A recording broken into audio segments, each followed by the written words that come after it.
Yes.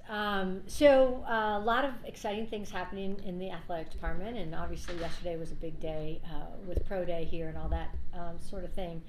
But I did want to just have a chance to talk with all of you about our basketball program on the men's side, and just share with you a little thoughts, and obviously answer questions from you about Coach Capel and the direction we're headed, and my belief and confidence in him and this program.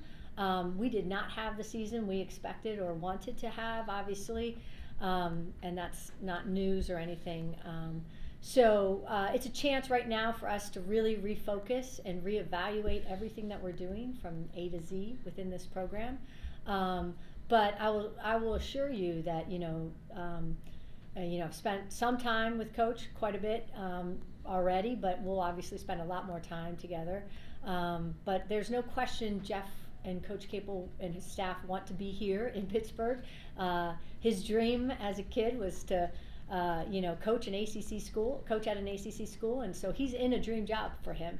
And he wants to build this program, and he knows it hasn't happened yet. And so we're working on it. He's working very hard to build it, and build a sense of pride back in Pittsburgh. Basketball is really important in this city, and we understand that. It's really important to our athletic department, and it's a huge priority for us. So, with that, I obviously open it up to any questions you might have. And Jeff's talked a lot about the transfer portal and how it's changing all of college sports. Has that led to you guys talking about, just moving forward, finding a different way to utilize it to benefit the school? Whereas traditionally you could go really hard at high schools and maybe look at transfers. Does that change a paradigm shift there? Yeah, no, it's a really good question, because there's no question it's got to be a balance, right? And you do have to shift, and you do have to prioritize a focus and a time that you have staff evaluating the people, the student athletes in the transfer portal. It's not something we want to bank on, that you're going to find 2 or 3 diamonds in the rough. But the reality is there's a lot of talented student athletes that do go into the portal for a multitude of reasons. And so it is a very, I would say even balance in recruiting traditionally out of AAU and high school basketball, along with student athletes in the portal. Heather, 4 years into his tenure here, how would you diagnose the problems that are sort of plaguing this program right now?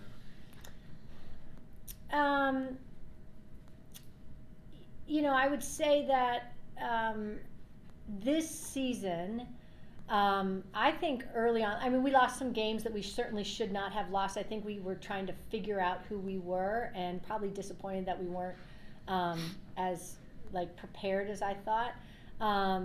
But there's a lot of games we lost by 3 games by 1 point, a game by 3, a game by 4. We won a game by 1.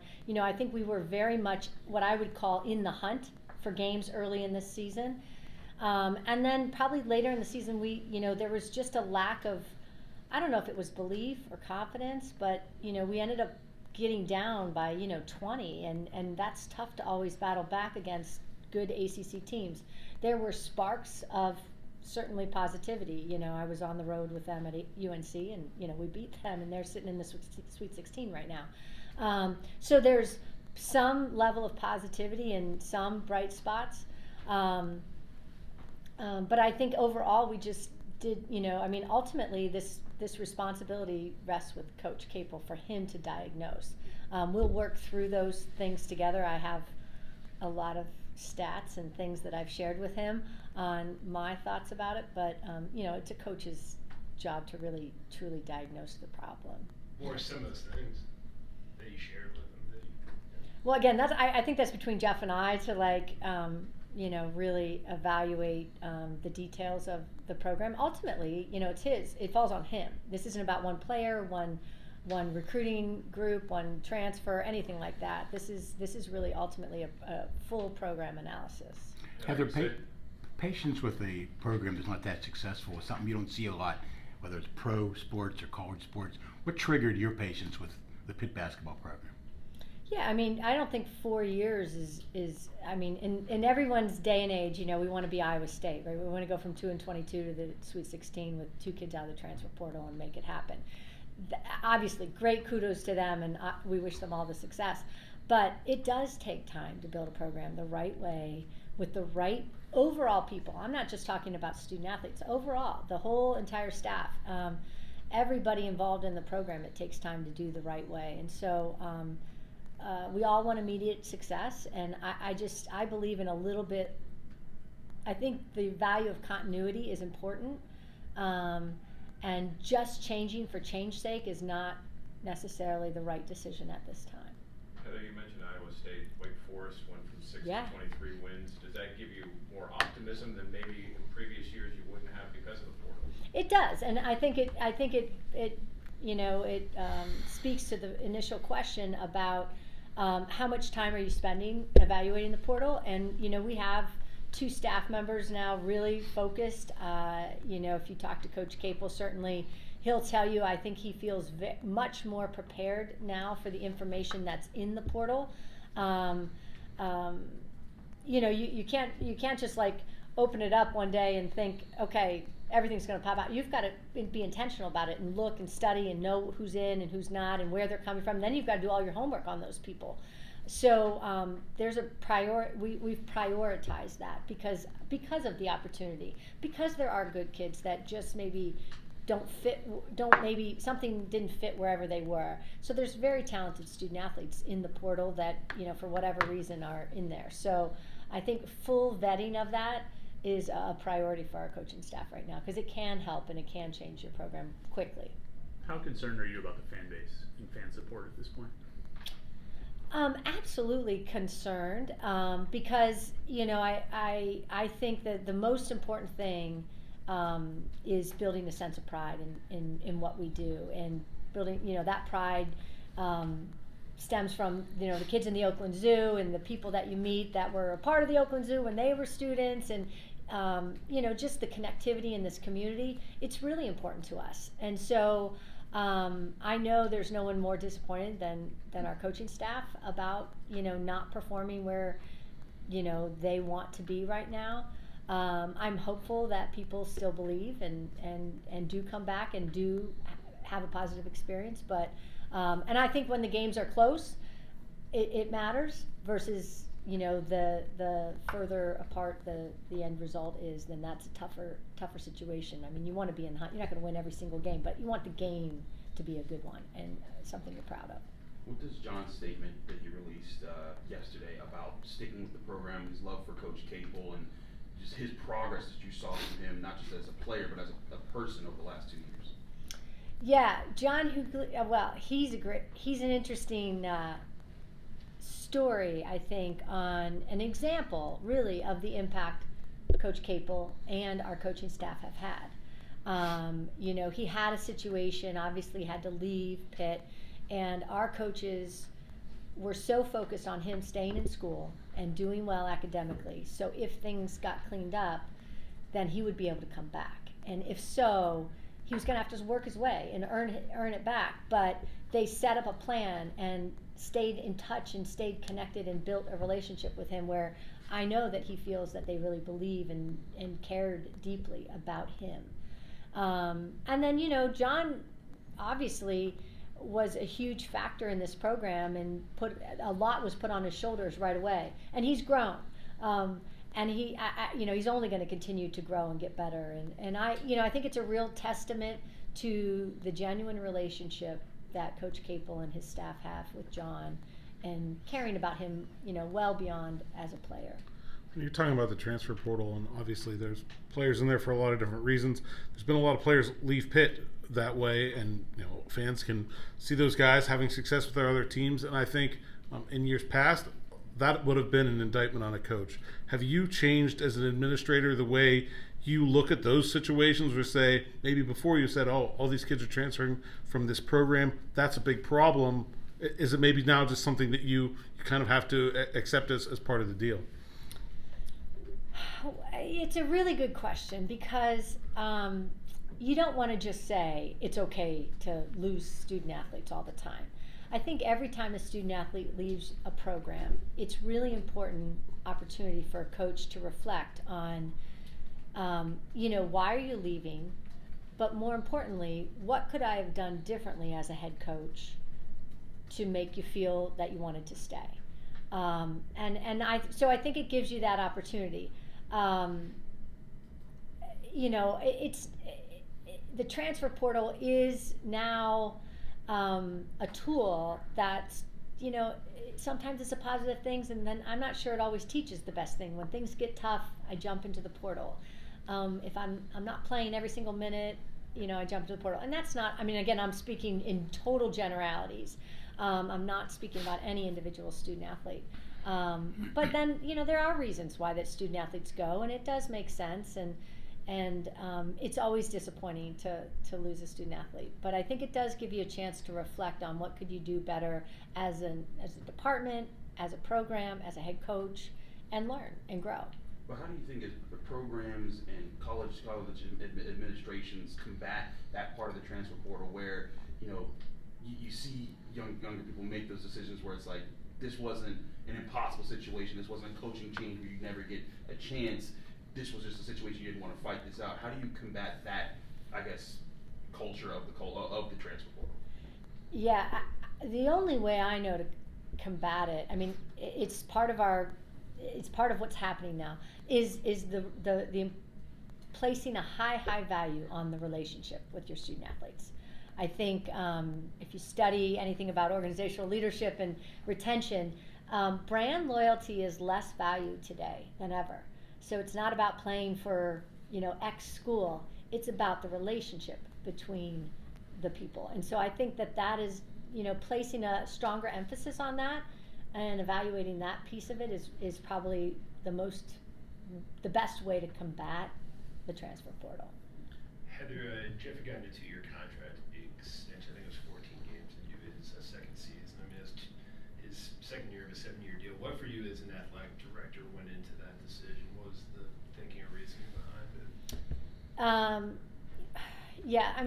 There were a lot of things. Some that, I would say that, I don't know if people remember and can reflect back when Jeff first came, but there was a lot of positivity and infusion of energy and excitement and belief in what he's building. And that has not waned from me.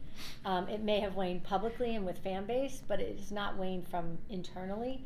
And so, when you see that sort of energy, positivity, work ethic, confidence in what he's doing, and you want to retain people and not, have Pitt be a place that is not a destination place. That's what we want. We want Pitt to be a destination place, and so we wanted to keep Coach Capel, and we still do. So that was really the thought process at that point in time. Heather, have you seen that positivity wane with Jeff specifically? Just even on a personal level, like outside of the games, for him to go through a season like the program went through? Well, no one takes it harder, right? Understandably. We all can sit back and, evaluate and criticize and all of the things and reflect. But no one is standing on the sideline, dealing with the losses at times. And so, yeah, there is a frustration, I would say, or a disappointment in his own self. Like, it's not about anything else, but I would say in his own self, he is frustrated that it hasn't quite, we haven't quite gotten there yet, or he hasn't gotten this group to win yet, So, but it's not a deterrent. So I would say he's undeterred, but maybe, at times frustrated because it hadn't resulted in the results that he wanted. What do you think is the role of someone in your position when it comes to the management of a program, specifically regarding the coaching staff? Mm-hmm. And I guess, sort of put a short way, do you think an AD should tell a coach to change his staff, fire assistants, make changes in that level? No, not unless there's serious integrity issues going on. That is not my job. Yeah, there have been reports out, Heather, that with Jeff's buyout after the this year would have ran, you know, there's some reports that had 15 minutes and 17 are those accurate? Well, I'm not going to comment about anyone's individual personnel matter as far as buyouts and contract issues. But if your question is, did the buyout deter me from making a change? The answer is no. You know, I mean, you don't make personnel decisions based on buyouts at the end of the day. You know, you do it based on the ability and the leadership qualities of that person, and your confidence in them and their belief in what they're doing. And so that's why we kept Jeff. There were a lot of people who could have criticized Pitt football for not having more success before this year and said, like, you know, there's no 9 wins, where's the success? But then Pat, and then they won an ACC championship, 11 wins and all that. Is that another example of maybe the importance of sticking to someone to build a culture and who builds those relationships with the team rather than, you know, switching things up just because something isn't working in the moment? Yeah, I mean, every program is, it's complex, right? So every program is evaluated on a lot of different factors and a lot of different ways you try to help your coaches improve as a head coach. When I got here, you know, this was Coach Narduzzi's first head coaching position, right? And so things like we didn't have full nutrition. I was like, how do we not have a nutritionist at football? I mean, things that were just not in place to help his program have success. And then things that I observed about, any number of things. You know, Pat and I have a very direct and honest, open relationship. And so if I see something that I think he could be better at, that we all need people to give us feedback on what we can improve upon. And so over time, I would say something and he would fix things, and I would say something and he would fix things. And I would say Coach Capel and I have the same type of relationship where I'm working on what I can perceive from my seat. I'm not at practice every single day, and I'm not in every single locker room, every single game. But from my perspective, that's part of my job, is to help them see things that they might not see.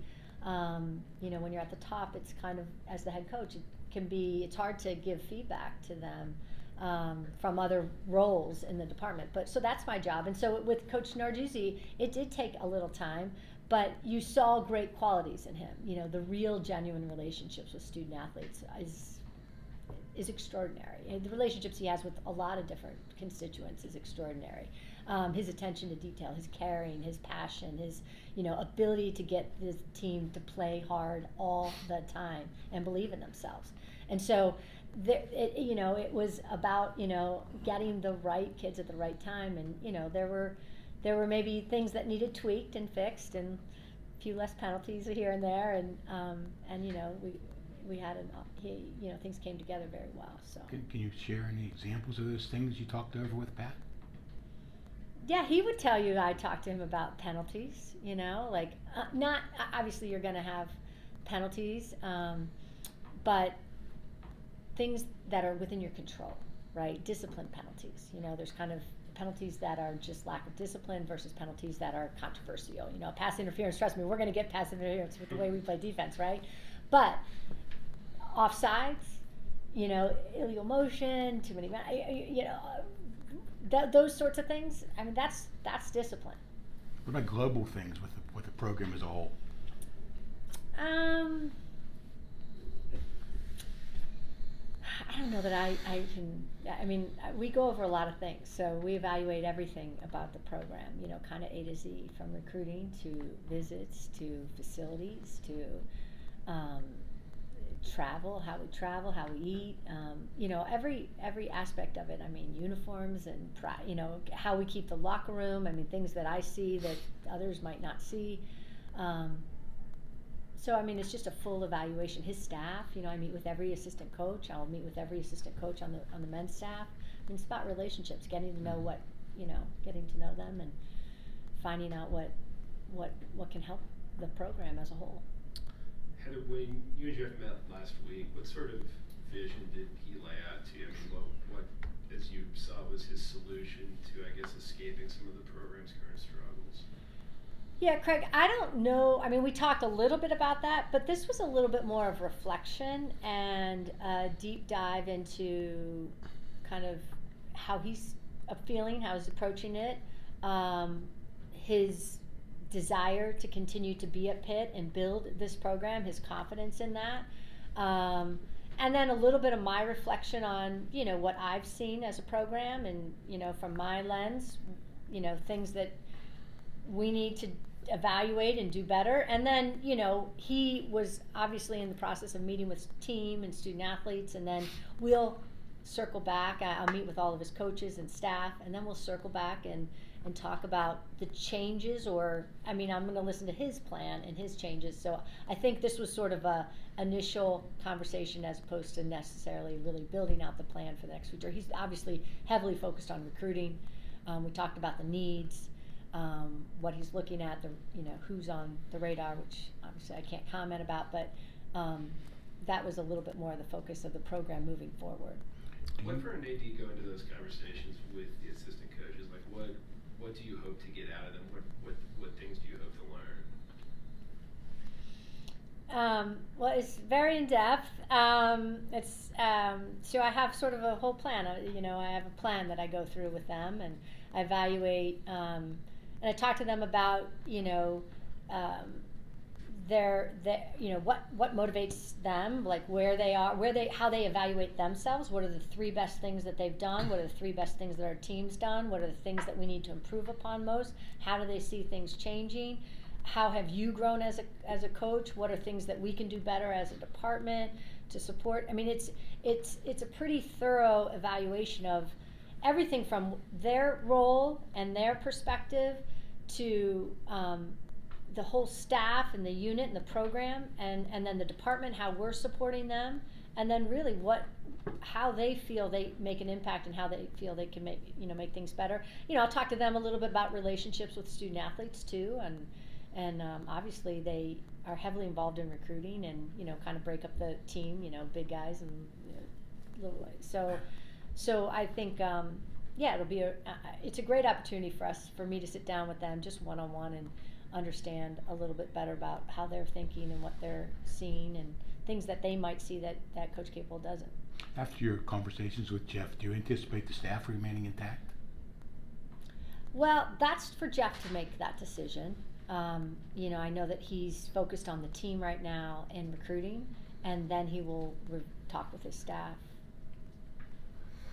Heather, pardon me before we get to the next one in. I know you want to see some practice, and we're about 20 minutes in. How about a couple more? Alan, I believe I interrupted you, and I apologize for that. that's fine. Heather, Sandy Barber just announced that she's going to be retiring at Penn State. That will leave, I believe, 4 female athletic directors among the Power 5 schools. It's been 50 years since we have had Title IX. What needs to change for there to be more opportunities for women in those positions? A huge congratulations to my dear friend Sandy. She, has led the way at many institutions and done it for a very long time. At our barbers out there who are the examples. So it really comes down to chancellors and presidents having a belief and confidence that they don't see me as a female, they just see me as a leader. They see other women as leaders, not necessarily gender-based. I think that this is a role more about management and leadership than it is about gender. Heather, you talked about Pat earlier. I think it was a month and a half or so since you said that his contract is close. I guess how close is it now? We're a month and a half removed from that. What is hanging up an announcement of that at this point? It's imminent. EJ's hanging me up. So no, I always blame EJ. No, of course not. No, it's very imminent, and we thought the appropriate time made sense. So there's no question we're in a good place with that agreement. Appropriate time would be maybe spring game? Like perhaps. Maybe before the spring. We're going to do it at your house. When does Tess allow us to come over? Come on up. Yeah. It will be very soon, and we're excited about that announcement. Yes. Thank you, Heather. Yeah. Thank you, everybody. Thank